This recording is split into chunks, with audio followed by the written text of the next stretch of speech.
This is the Dzogchen Someday Lama Jigme Gyatso of the Buddha Joy Meditation School.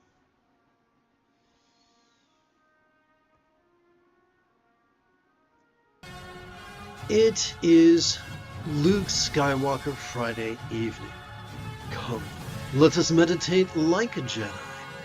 After we chant the Heart of Wisdom Sutra from a distinctly Dzogchen point of view.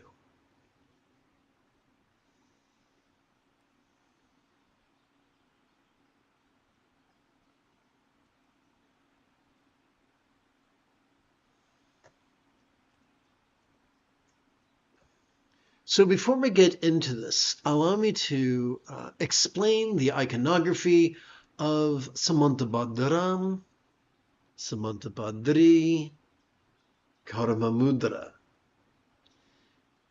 This individual, the color of a cumulus cloud, is sporting in abandon, and that reminds us of mindfulness.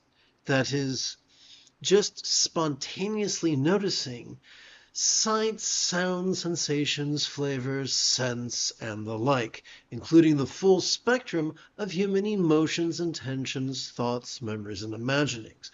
Her partner, the color of the sky, is just centered and rather calm. And that reminds us that as we exhale, we are already wired to physically relax and mentally release. The gal, the color of a cloud, reminds us of what goes on during our inhalation. And the dude, the color of the sky, reminds us of what goes on in our body and in our brain as we exhale. That's going to decode the imagery on the screen before you.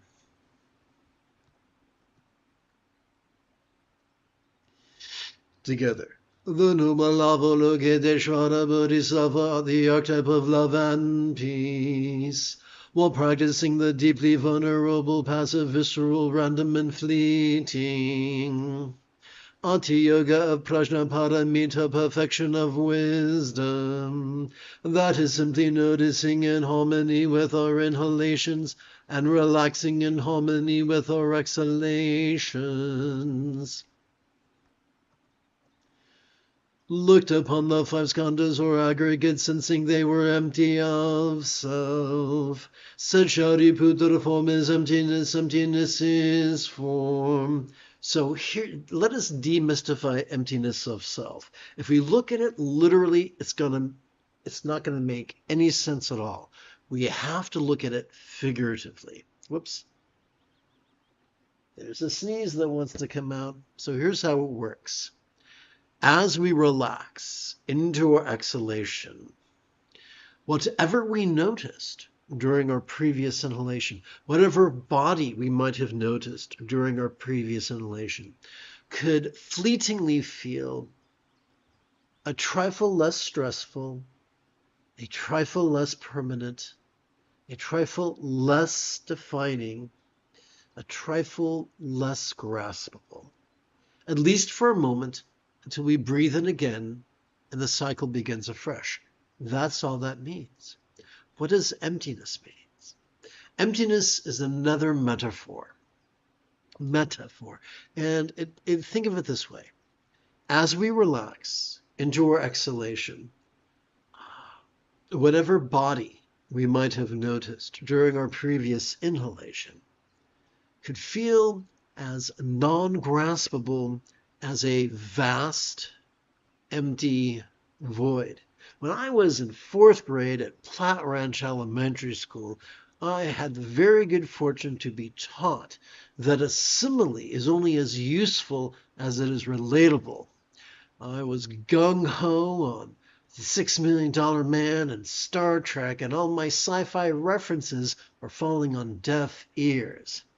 So I was shown the error of my ways. So we have to ask the question, what is a real-world example of a non-graspable, vast, empty void?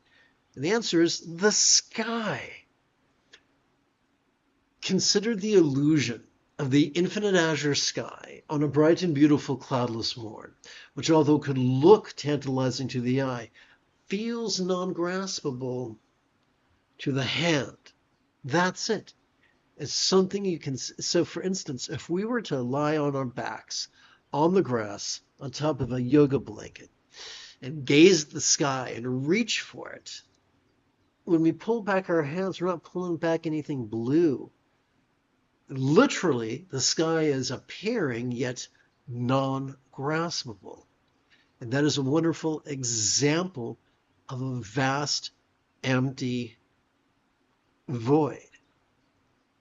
So we're just using that as a metaphor to describe an experience that is latent within every mammal as we relax into our exhalation. Let's continue. Looked upon the five skandhas or aggregates and seeing they were empty of self. Said Shariputra, form is emptiness, emptiness is form. Shariputra is just some dude's name, someone he's talking to. Emptiness is not separate from form. Form is not separate from emptiness. Whatever is form is emptiness. Whatever is emptiness is form. One moment, let's put a chanting mark there. And another one here.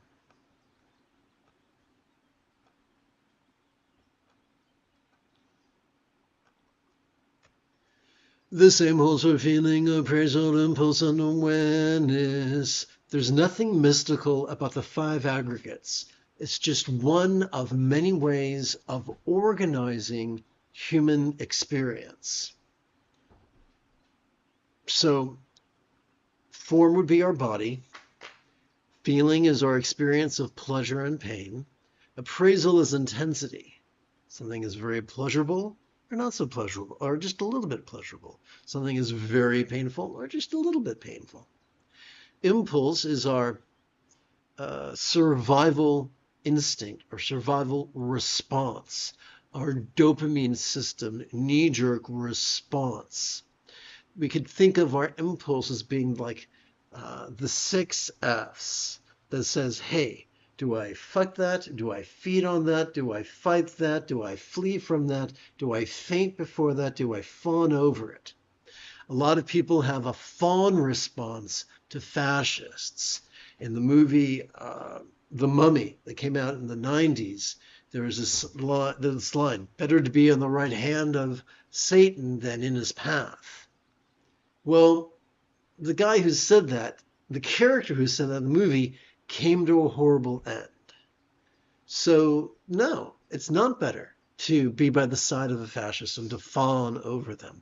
It's better to oppose them. We all die anyway. Better to die for a good reason than for a bad reason. What is awareness? If form, feeling, appraisal, and impulse were playing tennis or pickleball, the court upon which they're running around would be awareness.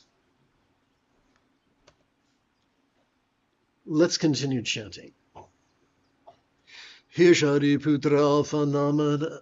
Here Shariputra, all dharmas or phenomena are defined by emptiness, not by the dualities of birth or destruction, purity or defilement, completeness or deficiency. So I'm going to hit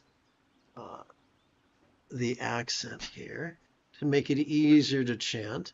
Don't want to turn this into deep breathing exercises.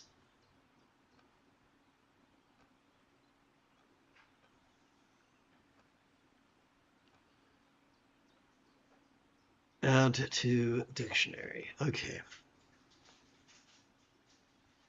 So these are all things that we can spontaneously notice. Birth, and that's why I've displayed them as being white, corresponding to this gal, the color of a fluffy cloud. But instead of being defined by that, we're defined by what happens when we let go, when we exhale and relax and release. Let's continue. Therefore, Shariputra, emptiness. Take two. Therefore, Shariputra, in emptiness there is no form, no feeling, no appraisal, no impulse, and no awareness. So as we breathe in, we might experience, yes, form. And as we breathe out, we might experience no form, at least for a moment.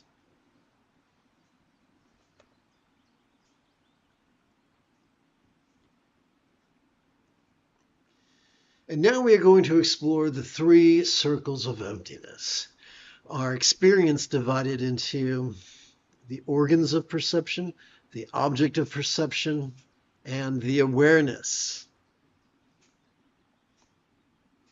of those objects of perception. No eye, no ear, no nose, no tongue, no body, and no mind. No shape, no sound, no scent, no flavor, no sensation, and no thought. No element of perception from eye to conceptual consciousness. No causal link from ignorance to old age and death, or end of causal link from ignorance to old age and death. No stress, no source, no relief, no path.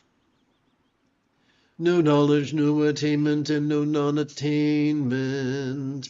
Therefore, Shariputra, without attainment, Bodhisattvas take refuge in Prajnaparamita, perfection of wisdom, and live without walls of the mind.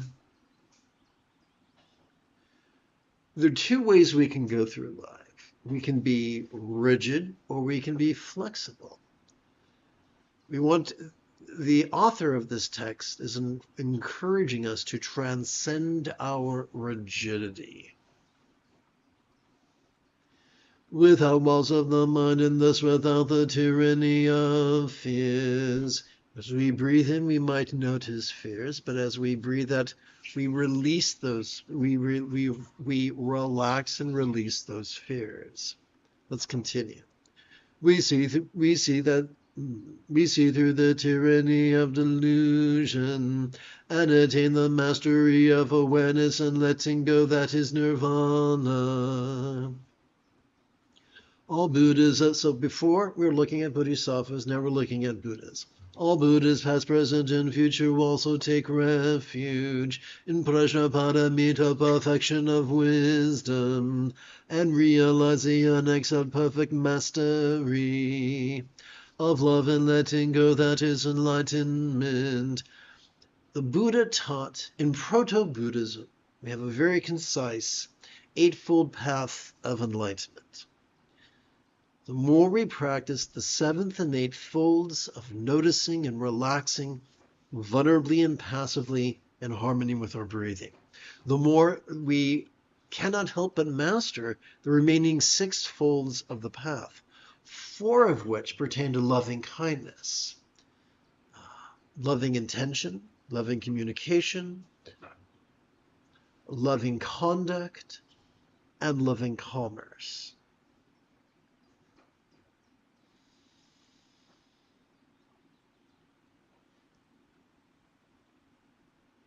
If we concentrate and we contemplate, we're going to wind up getting really antsy and really cranky. Not a whole lot of peace, not a whole lot of love. And so the presence or absence of peace and love is the litmus test to let us know whether we're on the wrong track or the right track, whether we're practicing focus or mindfulness, whether we're practicing analysis or meditation. Let's continue. We should therefore know the great mantra or mind protection of Prajnaparamita, perfection of wisdom. Take two. I forgot a preposition. We should therefore know the great mantra of mind protection, of prajnaparamita, perfection of wisdom. I think there's something missing here. Here it is.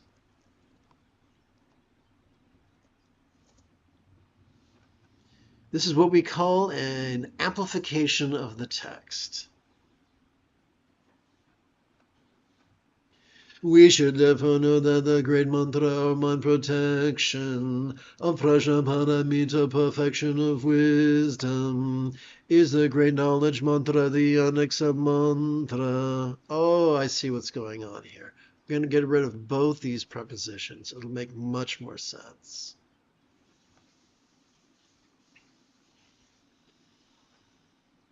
Thank you for your patience.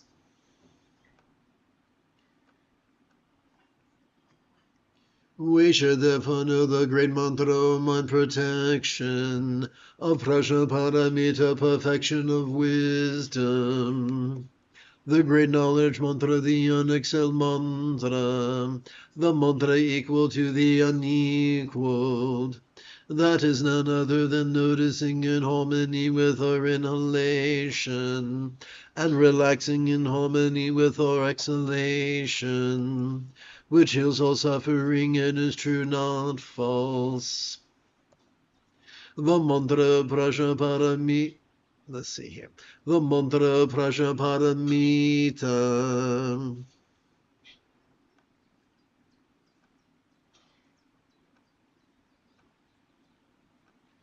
Perfection of wisdom is the spoken. Whoops. Let's fix that. That was an error.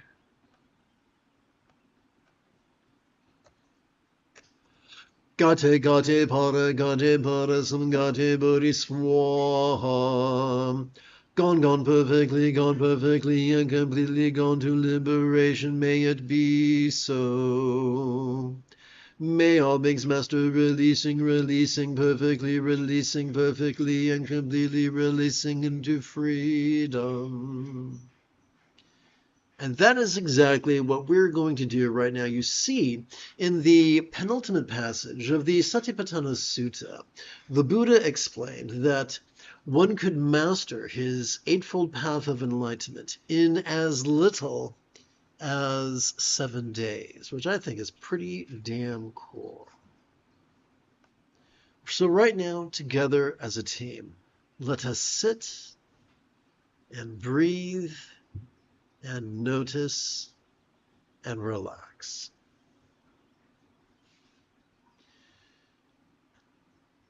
The moment you have a specific question about Buddhist philosophy or meditation, do not hesitate to type your question in great detail in the chat window, for I tend to check for questions about once every 5 to 10 minutes or so.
Excellent. The moment you have a specific question about Buddhist philosophy or Buddhist or Taoist philosophy or meditation, do not hesitate to type your question in great detail in the chat window, for I do check for questions about once every 10 minutes or so.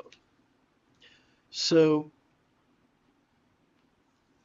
all we're doing when we practice authentic mindfulness meditation is taking a break from our exhausting habit of actively competing against our own autonomic nervous system. And instead, we take a moment to passively cooperate with it. Every time we breathe in, our sympathetic nervous system is wired to notice vulnerably, passively, viscerally, randomly, and fleetingly. To notice what? To notice perceptions, emotions, intentions, thoughts, memories, and imaginings. Similarly, every time we exhale, our parasympathetic nervous system is already wired to physically relax and mentally release, at least a little bit, for a few seconds until our next in-breath, and the cycle begins anew. Meditation is just that. The Buddhist path is simply cooperating with our autonomic nervous system, which calms down the anxiety and aggression of our amygdala and gently stimulates the empathy of our anterior cingulate gyrus, empowering us to use all the organelles of our central nervous system in the most sustainable way. Let's continue.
As we sit in meditation, as we breathe in, there will be times we spontaneously notice the external, other times the internal, other times the physical, other times the mental.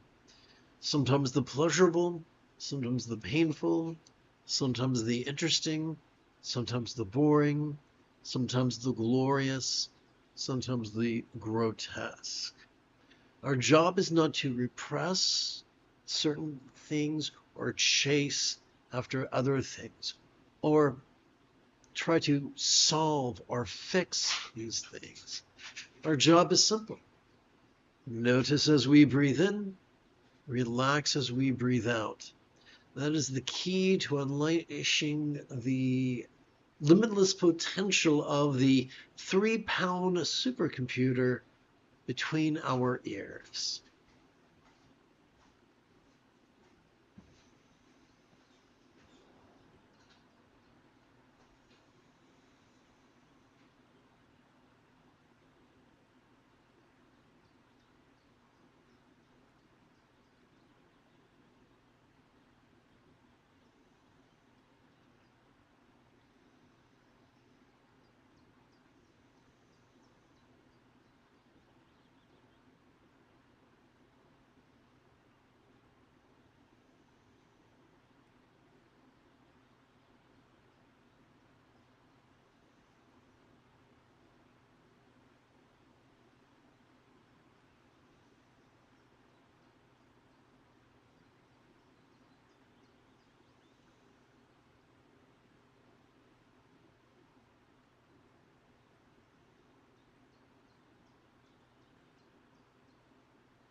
The moment you have a specific question about Buddhist or Taoist philosophy or meditation, do not hesitate to type your question in great detail in the chat window.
You have taken your first step into a much larger world.